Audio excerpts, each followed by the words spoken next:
Well, I am Douglas Powell. That's what my mother named me. Artistically, I go by Roscoe Burnems. It's just kind of a nickname that kind of just stuck around. Well, Roscoe was a nickname that kind of just stuck, and I threw Burnems on the end because I thought it sounded cool at the time. It's so cool, yeah. I was also 17 when I thought this sounded cool. Now I'm a 36-year-old man, and I'm like, okay, all right, maybe this is a bad idea. But I'm here now. I am the first poet laureate for Richmond, Virginia. I'm a former educator. I'm a national poetry slam champion. I'm a full-time career artist. I'm a teaching artist where we use creative writing, particularly poetry, as a therapeutic process, as a way of talking about trauma and resilience, and a multitude of things. So that's the largest part of my work, in addition to being a traveling artist and things of that nature. And a father. And a father, right? I guess I should have led with that. Man, I am a father of two wonderful children, and a 15-year-old girl and a 5-year-old boy. Yeah. Yeah. I bet they're getting a very different dad. Right? So, you know what? My daughter and I did a podcast. We were interviewed on a podcast sometime last year or the year before last, just talking about parenting and what it was like for me being a young parent. Because I was 19 when my daughter was on the way, and I like not long turned 20 right when she was born. Yeah. And I was still very much figuring myself out. I thought I was an adult, but I was the baby of adulthood. You know what I mean? Like I was really just getting started. And so my daughter, me and my daughter joke, we got to see each other grow up. I didn't really know what parenting was going to be like for me. And so my daughter got to see all the growing pains of me through parenthood and trying to figure it out. And I've had full custody of my daughter since she was 3. So it was tough at first, going through the legal system and trying to get custody, or even just trying to, just have, equal time with your kid is tumultuous at best. You come in as an enemy, they immediately just want to like kind of just give you weekends, if that, and slap you on child support. That's what the system wants to do. Yes. So it took a long time and a messy divorce to even get as far as we did. And what I tell people, it was about a 4-year battle. And I didn't come into it just wanting to take my daughter. I wanted equal time. That's really what I wanted. And so, but she gave me a really hard way my ex-wife gave me a really hard way to go about that. And so eventually it became this tug of war, if you will. Yeah. And I just wouldn't quit. That's just really that was the story. My story is a story of diligence, and I wouldn't quit. And I tell people, even in 4 years, a 4-year battle, or about 3.5-year battle, trying to get custody.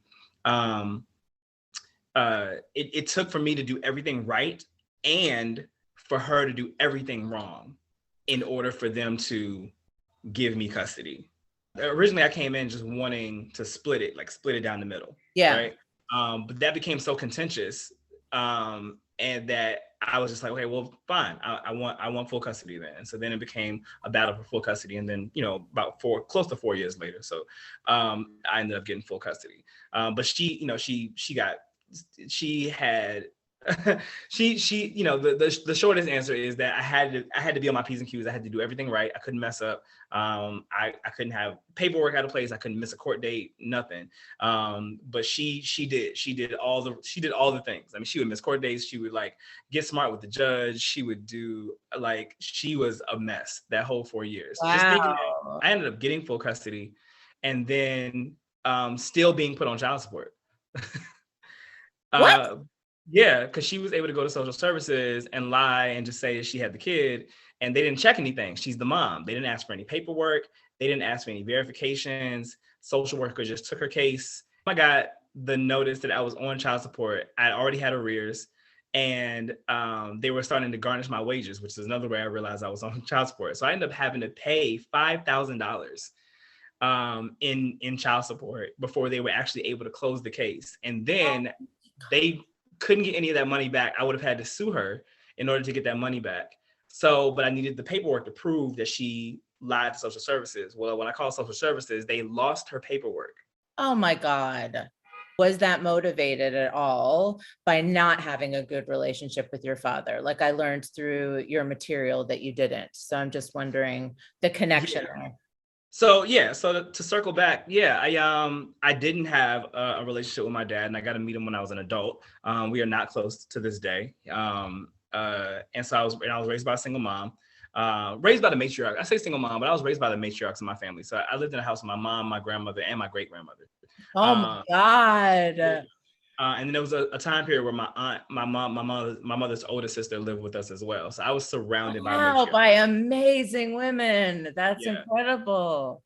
And I will say that two things happened as a result of that. One, I was very adamant about being a good dad, right? I wanted to be not just in my kid's life, not just showing up, but I wanted to be a nurturer. I wanted to be supportive.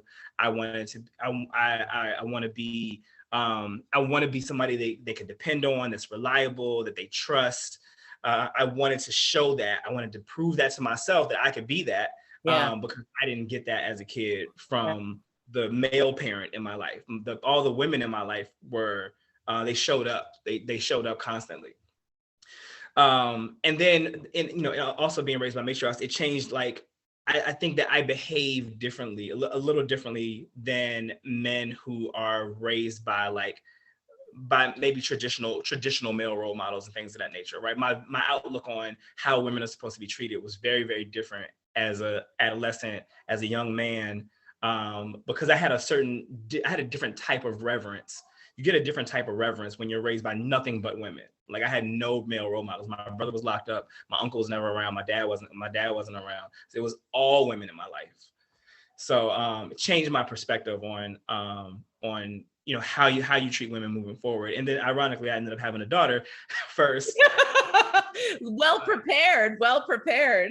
So my mom was like probably the most helpful. My mom was like, we had our issues when I was growing up, just teenage stuff, just kind of, the regular stuff. But when I became an adult, I mean, we were tied at the hip. I mean, we were very close, and she made sure that, I didn't miss a step.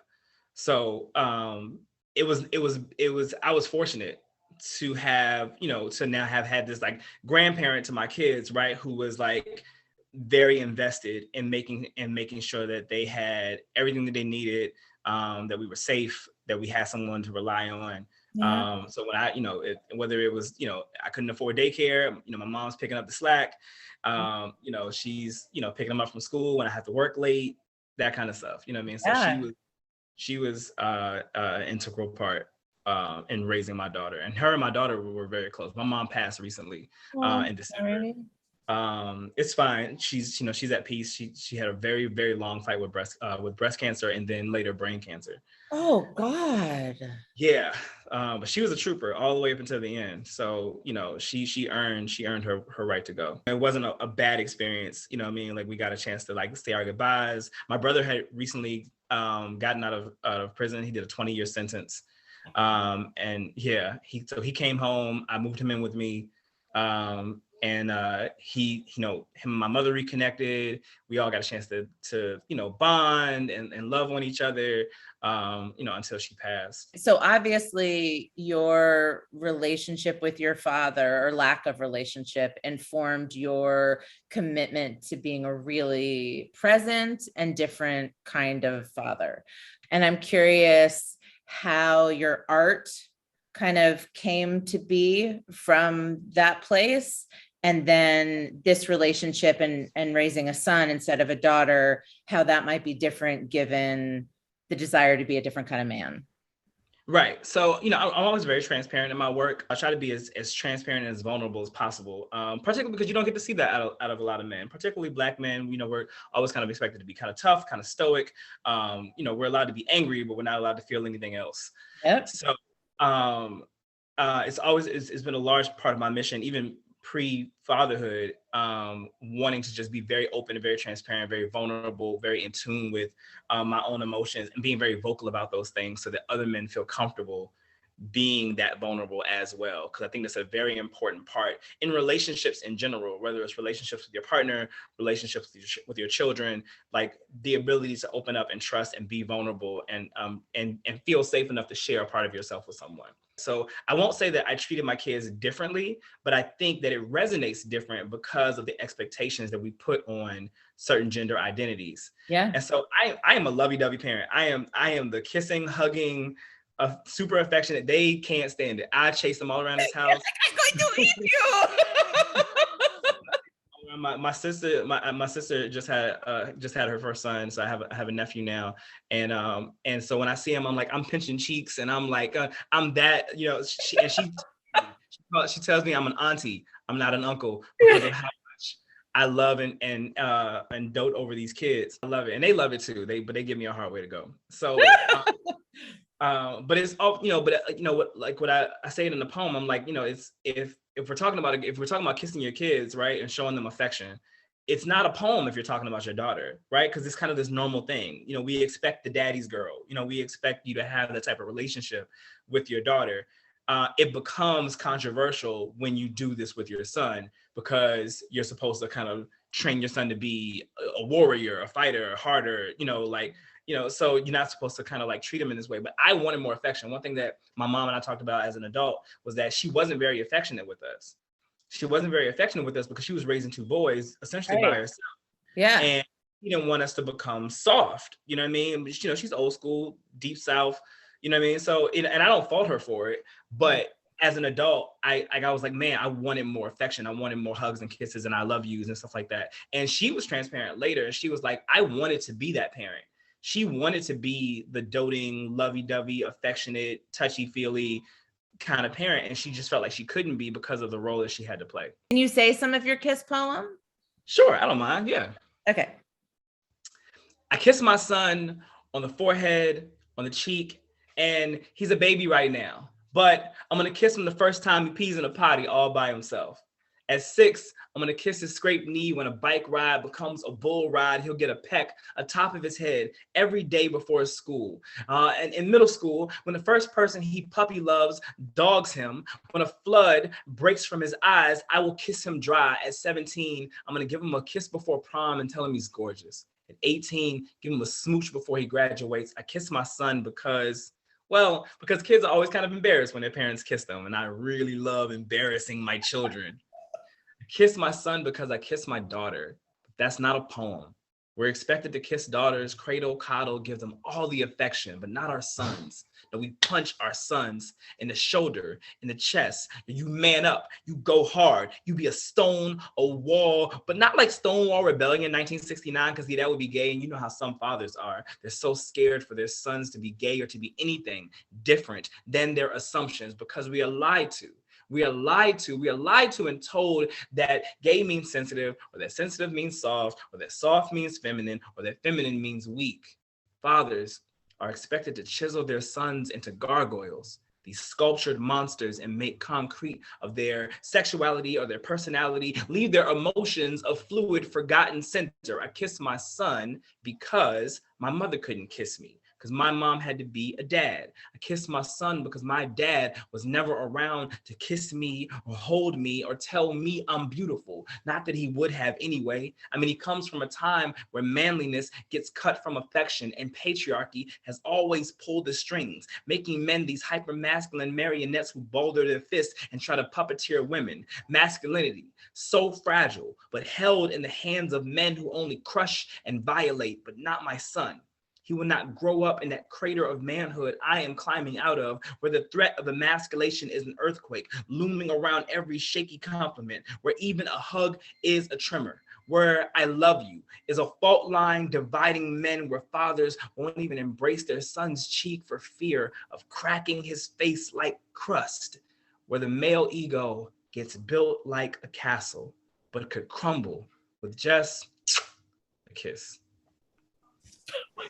It's just so amazing. It's so amazing. You're so amazing. I can't even. So that segues nicely into what it's like having a son. And exhausting. I love parenthood for just being as, I love parenting as an observer, right? As seeing what your children are becoming, and what they'll fall in love with, and who they'll fall in love with, and all the wonderful things that makes humanity so beautiful. And it's just dope seeing that experience kind of on the outside looking in, and to know that I had a hand in that. So, I'm making sure that both of my children, and that, they understand what love looks like in a healthy way, right? What love looks like in a healthy way, that they understand things like consent, and they understand like how to be vocal about, what they're feeling and who they are, and accepting of what that is, provided that you're not hurting anyone or yourself. So it's these life lessons that honestly we all should be practicing, right? But I think that there's definitely a larger weight put on boys, because historically we haven't, as humans, haven't raised boys to be these types of people, to ask these questions, to be okay with these things, to be in tune with certain parts of who you are. And so we've created these very violent creatures who don't necessarily want to be this way, but they're taught these behaviors. And so I'm trying to break that stigma, and I'm trying to break those generational curses, is what I grew up calling them. I'm very fortunate. My son is super smart, retains information really well, and he's a fairly good listener most of the time. So we have a lot of conversations, you know what I mean, and we make sure that we keep this a very safe space, especially here in the house. And I tell parents that all the time, like, your home should be the safe space, right? The world is dangerous, right? You can't do anything about the world being dangerous, but when they come home to you, that is where they should feel the safest. And so we've cultivated an environment where our kids do feel comfortable asking questions, and talking about how they feel, and crying if they need to, and understanding what these softer emotions are, and or if you are angry, if you are upset, how to process that without lashing out at anyone. Yep. Right? You don't have to hit things. You don't have to yell and scream. You can talk about how you feel. You can say, hey, I'm upset with you. You can vocalize why. And through conversation, this is how we solve problems. And then modeling, honestly, is very important. My kids do get to see me being really affectionate, and then they in turn model that behavior. You're your kid's first teacher. You're your kid's first everything. You know what I mean? So they watch your behavior. They watch how you interact with people. They watch how you interact with your partner, if your partner is around. They watch how you interact with other children. You know what I mean? So, and then they'll model that behavior, because that's their first influence. And then when they get to school, of course, they get all these other factors play in. So we've had to check some behavior because he's picked it up from friends, or he's picked it up from classmates or whatever. But then we have to have a conversation about, why that is, or why something, some type of touch might be inappropriate, or hitting someone might be inappropriate, that kind of thing. So, we check it immediately, and we do it with love. I don't want to. Punishing your kids can be kind of tricky, because your kids are learning all this for the first time, right? Right. They don't know. They have no clue, especially at an age like 5, where the world is still a huge mystery. You know what I mean? How you interact with people and all that kind of stuff is all still very, very new. So like when they do make a bit of a misstep, if you will, approaching it with more compassion than punishment is always the go-to. So, and we do the same thing with our 15-year-old, honestly, you know what I mean? Yeah. I mean, there are adults who don't know how to do it. I don't know about you, but like there are adults where I'm like, you're stonewalling me right now. You're going to punish me by not speaking to me. Like all the passive aggressive or all of it. I mean, that's the thing. Like so much of the job is the parent. Like you've done not all your work. I'm sure you're only 36. Like you're going to do so much more work, right? But that work is paying off as a parent. Yes. It's paying off, and we're still learning, you know what I mean? And as we grow, and then like that's the other thing, when I was very young and raising my daughter, like I felt the need to like have it all under control all the time and be like, oh, I know it all. Like, I didn't want my daughter to think that I didn't have it all together, but I did not have it all together. You're like, let's be clear. I didn't have it together at all. It wasn't even close to being together. And so, I have a better understanding, and, I'm a more seasoned adult now. And, but I let my kids know now, like, I'm like, look, there are times where I'm not going to get something right. You know what I mean? And so if there's something that I said that hurt your feelings, or if there's something that happened that made you uncomfortable, like vocalize those things so that we know moving forward as a family, hey, this is something that that didn't sit right with me. And let's have a conversation about what that was said, or maybe something around the house needs to change, or whatever. So we want to create a healthy environment as possible. But we're also humans who are changing all the time. You know what I mean? The person I was 7 years ago is not the person I am today. Right. And the same thing with my kids. You know what I mean? Like, who they were just a year ago isn't the person they are today. No, we're constantly evolving. We're constantly evolving. And so your parenting has to do the same thing. And so, but we believe in compassion, and we believe in being nurturing, and we believe in growth. So I think as long as we keep some of those things in the forefront of our minds, kids and me and my wife included, I think we create a great environment where our children feel safe to be themselves, whatever that may look like at the time. Yeah, that's so wonderful. On my website, I say, let boys define what being male means to them. Like, it's not to say it's the feminization of boys. It's just, what does it mean? Do you like sparkly things? Who says that you can't like sparkly things, or whatever it is? The idea of what masculinity has been from a cultural perspective, and it's not even like really it's like a generational thing more than anything else, but it shifts over time. And here's what I mean. Like, when I remember growing up, I was born in '86, and when I was coming up, you guys couldn't wear earrings.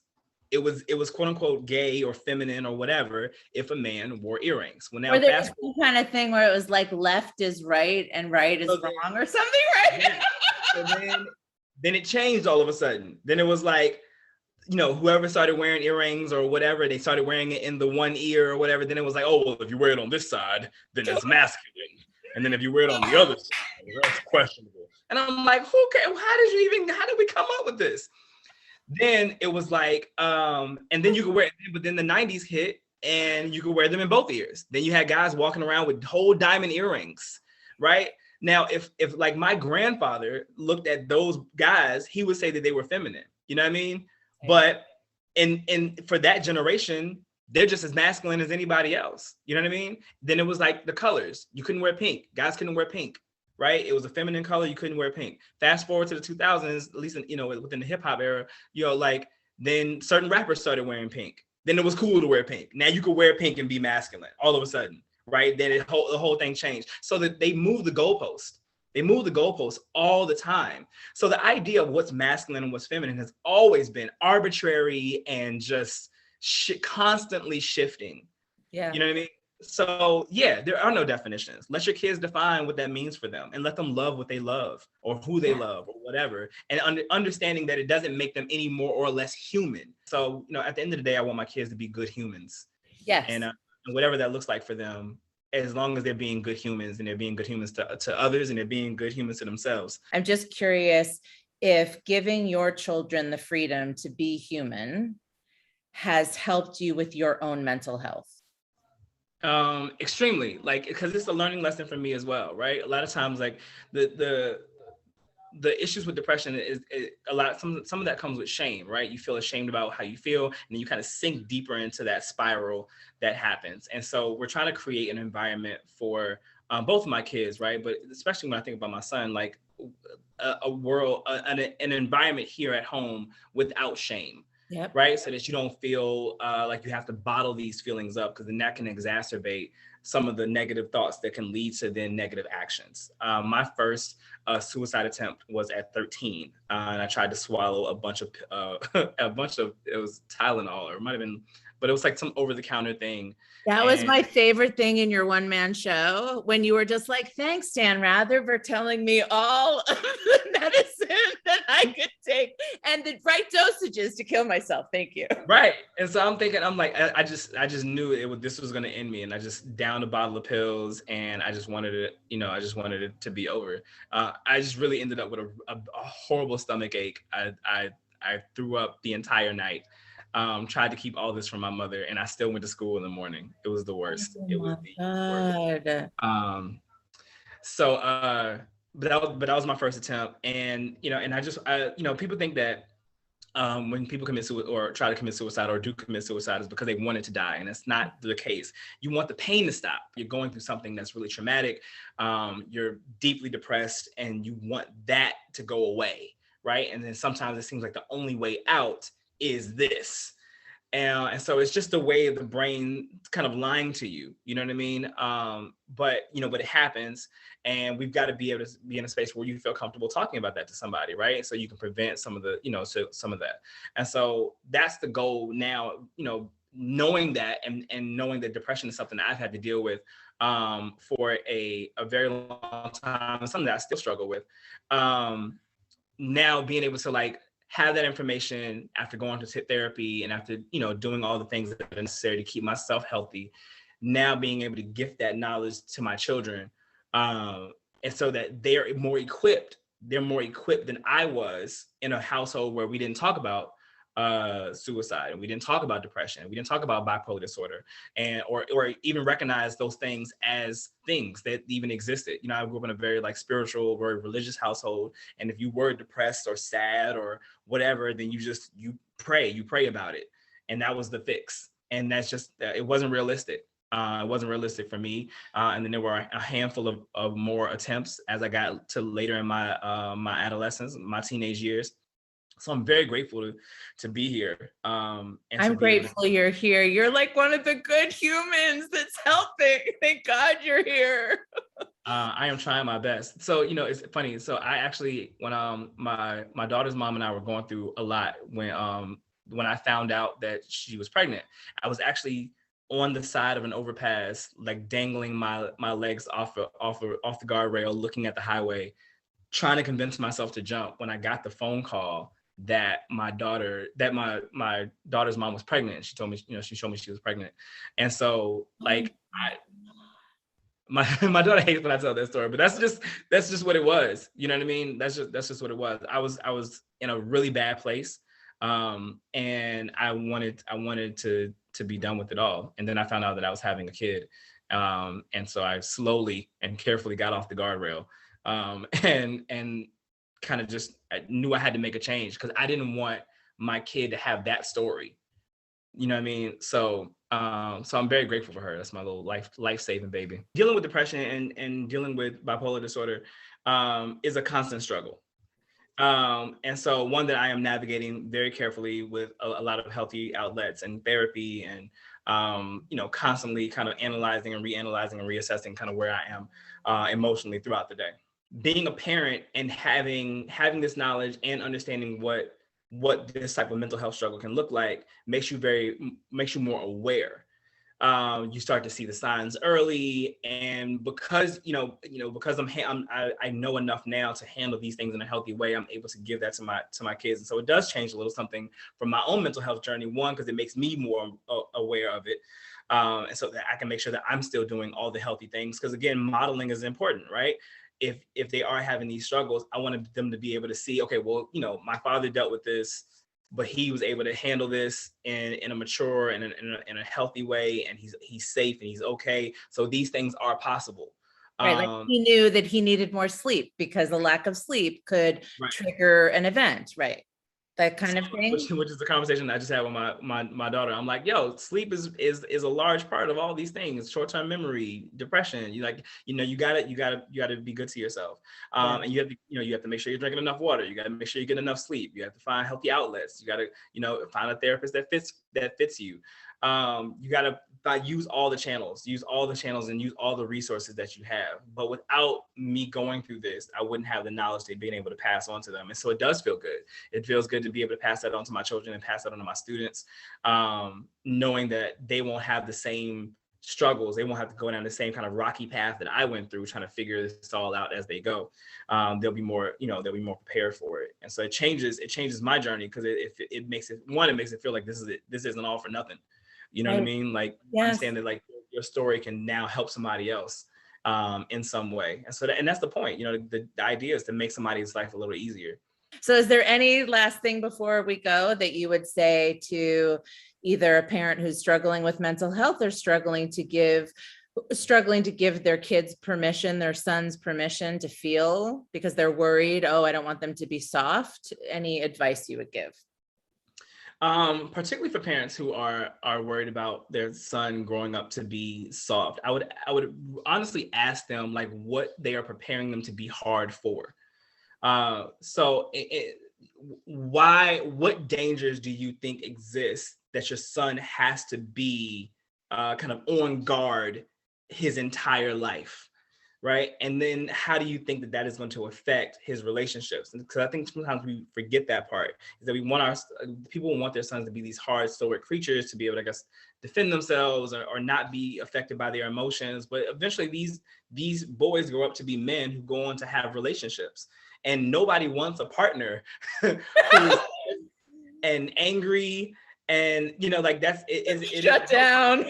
Shut down, what I mean, completely guarded.